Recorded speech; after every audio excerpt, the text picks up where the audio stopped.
Deborah, usually when you guys would go on hiatus, it was just for a couple of months. This is the case now, but how does going on hiatus, coming back from hiatus for this second season of the revival, compare to when you guys would, come back every year? I mean, is there less pressure now that you? Oh, I mean, there's definitely less pressure. Yeah. I think it feels similar to our hiatuses from our first round because we know that we're coming back, we know what to expect, we know that we're doing an entire season.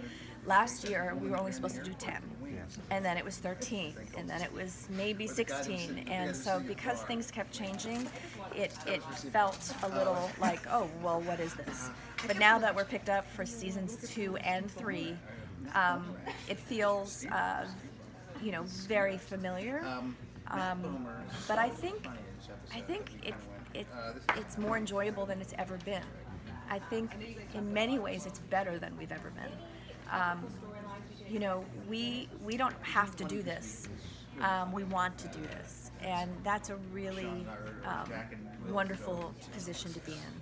And we have these writers who are just, I'm biased, but I do think that they are the most brilliant, smartest writers in town.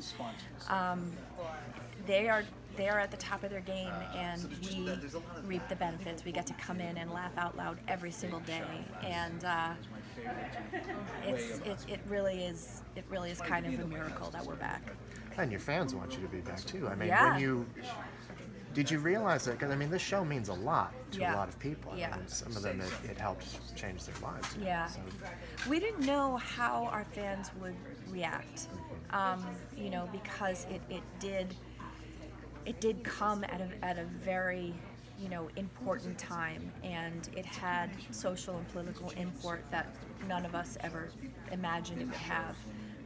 But the world has changed, and now there are gay characters on every TV show.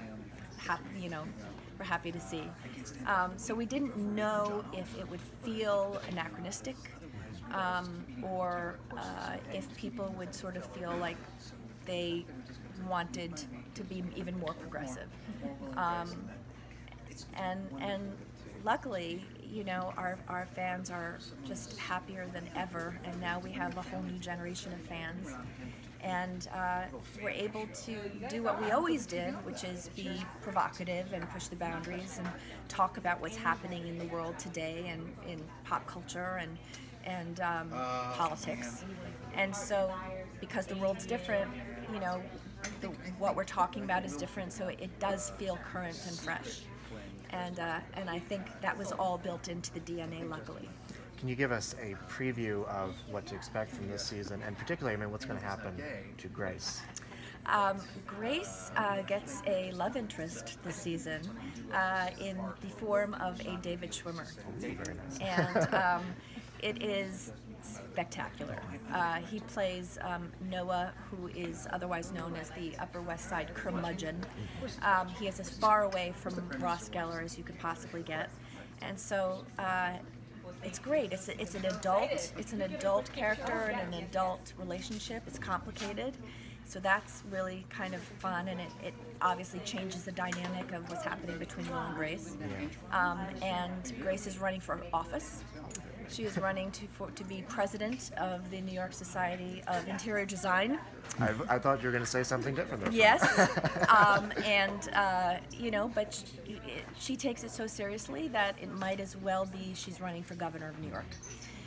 And I love the fact that, right now there are women all over our country running for office for the first time, and I love that Grace is sort of mirroring what's happening in our country. In a funny way. Well, I'm really looking forward to seeing what you guys do this season. Thank you so much. Thank you. Glad to see you back. Great.